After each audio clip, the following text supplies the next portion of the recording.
I was saying in the past when I would come into the workplaces, you know how there's always that coworker there that is filling you in on the dirt that happened when you weren't there.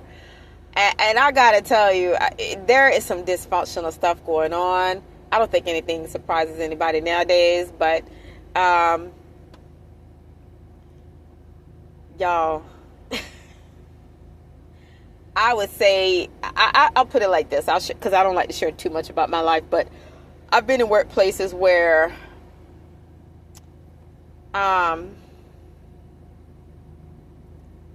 just be careful about eating off the tables. That's all I can say.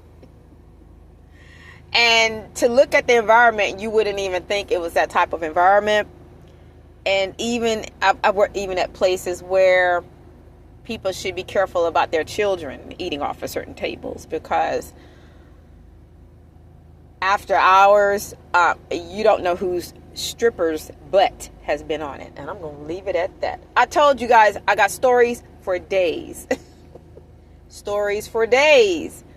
And just be careful, you guys, because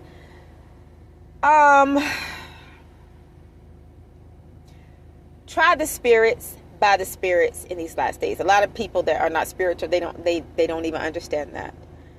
That's why you need Jesus Christ. Everything is backwards in this world.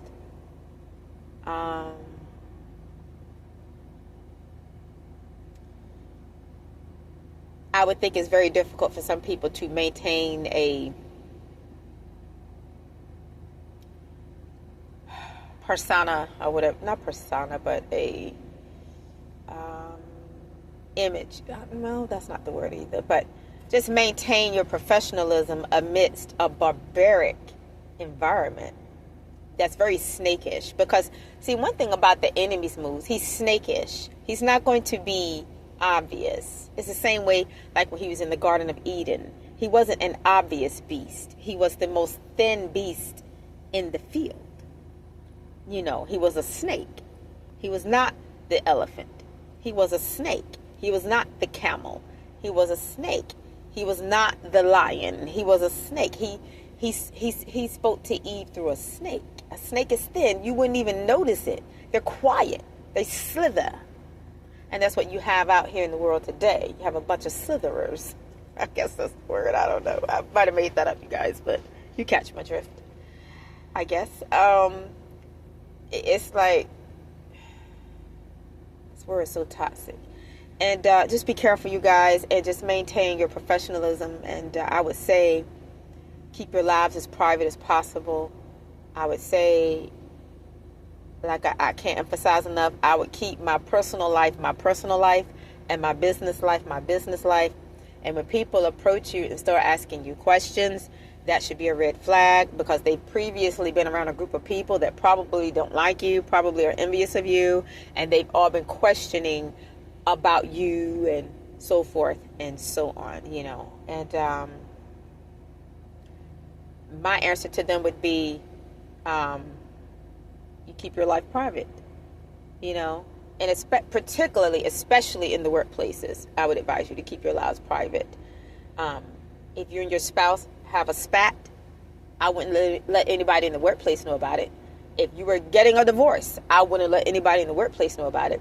If you bought a house, I wouldn't let anybody in the workplace know about it. If you just bought a car, they might know about it, but I wouldn't advertise it, because of course they're going to see it when you pull into the lot. And me personally, I know some things about that. Let me tell you something. If you buy a new car and you can pull it all the way to the back of the building, some nosy person that you work with, they're going to see you pull into that lot. I don't care how sneaky you try to be. I know what I'm talking about. I would just say moving in silence is the best method to success in these last days, because what the devil don't know, he can't target and he can't focus on. It's like be slow to speak, quick to hear. Don't let anybody trip you in your words. Think before you speak. Analyze before you speak. Analyze the words that are coming out of other people's mouths before you speak. You guys, and I know a lot of you are probably thinking, especially if you guys are from the old school, you're like, look, this is tiresome. we're not used to having to do all of this.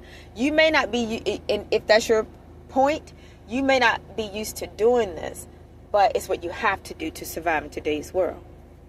These are the last days.